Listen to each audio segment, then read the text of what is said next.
Explain कर देता हूँ, ठीक है। तो ये आपका क्या बोल रहा है, वीक बेस के बारे में हम लोग पढ़ रहे हैं, ठीक है। तो वीक बेस को हम लोग BOH से रिप्रेजेंट करते हैं। तो स्टार्टिंग में 1 मोल ले लो वीक बेस का, और वॉल्यूम कितना लेना है, V डेसीमीटर क्यूब, ठीक है। तो ये डिसोसिएट होगा B प्लस और OH माइनस आयन में। तो इसका डिसोसिएशन कांस्टेंट को KB से रिप्रेजेंट करना है वीक बेस को, ठीक है। पॉज, ठीक है ना। तो KB इक्वल टू क्या आएगा, कॉन्सेंट्रेशन ऑफ प्रोडक्ट। तो B plus OH minus ion concentration divided by concentration of reactant, ठीक है ना। ये इसको रिएक्टेंट बोलते हैं, इसको प्रोडक्ट बोलते हैं, बराबर है। तो मान लो अल्फा जो है वो डिसोसिएट होता है, ठीक है। इनिशियली 1 मोल था ना, तो एट इक्विलिब्रियम पे कितना डिसोसिएशन होगा, प्रोडक्ट का अल्फा अल्फा। रिएक्टेंट में कितना बचेगा, 1 माइनस अल्फा। तो देखो यहाँ पे लिखा हो अनडिसोसिएटेड पार्ट कितना है, 1 माइनस अल्फा। तो ये देखो लिखा अमाउंट प्रेजेंट एट इक्विलिब्रियम। तो ये आपका रिएक्टेंट कितना बचा, 1 minus alpha. Product alpha form हुआ है, ठीक है। तो कॉन्सेंट्रेशन में कन्वर्ट करने के लिए क्या करते हैं, वॉल्यूम से डिवाइड करते हैं। तो रिएक्टेंट प्रोडक्ट को हम लोग वॉल्यूम से डिवाइड कर दिया ना, क्योंकि कॉन्सेंट्रेशन क्या होता है, मोल्स अपॉन वॉल्यूम होता है। यहाँ क्लियर है। तो ये डिवाइड कर दिया V से।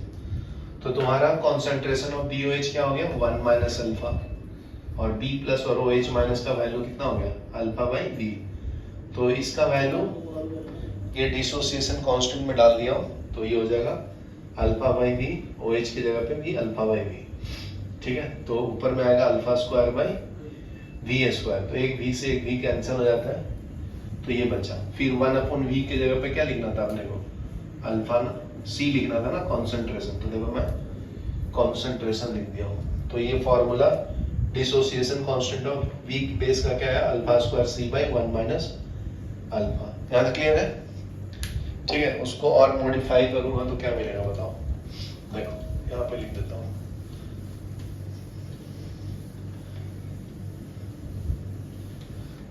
तो इसी को मॉडिफाई कर रहा हूं अभी।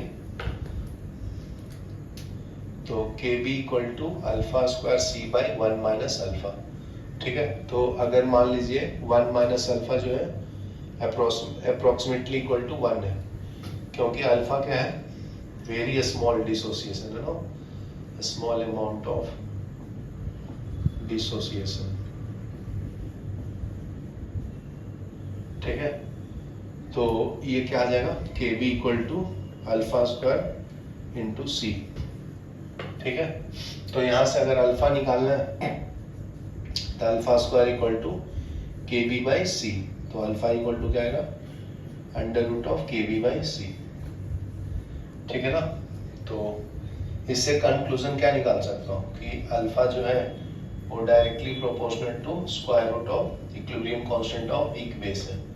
दूसरा पॉइंट क्या, डिग्री ऑफ डिसोसिएशन जो है inversely proportional to concentration of reactant है, ठीक है ना। ये लिख लो।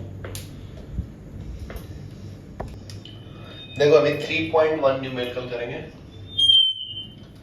पेज नंबर कितना पे दिया है, 50 पे है ना, पेज नंबर 50 पे 3.1 प्रॉब्लम नंबर क्या बोलता है, weak monobasic acid is 0.05% dissociated, मतलब अल्फा का वैल्यू दिया है, ठीक है। Weak monobasic acid, monobasic मतलब जो एक H प्लस देता है, जैसे HA जो है ना, एक H प्लस देगा तो इसको हम लोग मोनो बेसिक एसिड बोलते हैं, ठीक है। डिसोसिएटेड इन 0.02 मोलरिटी सॉल्यूशन। तो ये कितना परसेंट डिसोसिएट होता है, 0.05% डिसोसिएटेड, ठीक है। कॉन्सेंट्रेशन कितना दिया है, 0.02 मोलरिटी। कैलकुलेट डिसोसिएशन कांस्टेंट, तो क्या फाइंड करना है अपने को, dissociation constant of weak acid मतलब K। Dissociation constant. ठीक है, तो फॉर्मूला यूज कर लेंगे हम लोग डिसोसिएशन कांस्टेंट का। क्या है? K equal to C alpha square ना। ठीक है, तो ये फॉर्मूला हो गया। दूसरा फॉर्मूला क्या आएगा? अल्फा का वैल्यू कैसे निकालते हैं? Percentage dissociation divided by 100। तो देखो कितना परसेंटेज डिसोसिएट हुआ है? 0.05। तो 0.05 डिवाइड बाई 100 कर लेना, तो ये 0.0005 आएगा। 4 डिजिट आ जाएगा ना, 2 और इंक्रीज हो जाएगा। तो ये आपका अल्फा हो गया, ये आपका सी हो गया। इसमें डाल दो फॉर्मूला में,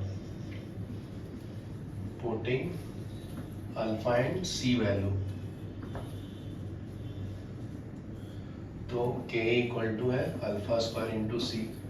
तो अल्फा का वैल्यू कितना है? 0.005 स्क्वायर। अल्फा सी का वैल्यू कितना है? 0.02।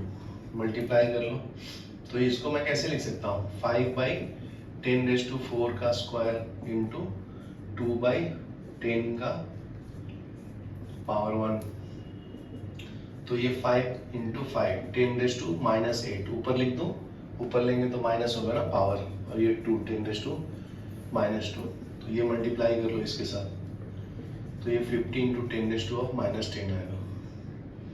ठीक है, तो ये 5 इंटू 10⁻9 आ गया इक्विलिब्रियम कांस्टेंट। ठीक है, लिख लो। तो अभी देखो थर्ड वाला मैं न्यूमेरिकल एक्सप्लेन कर देता हूँ। थर्ड में क्या है?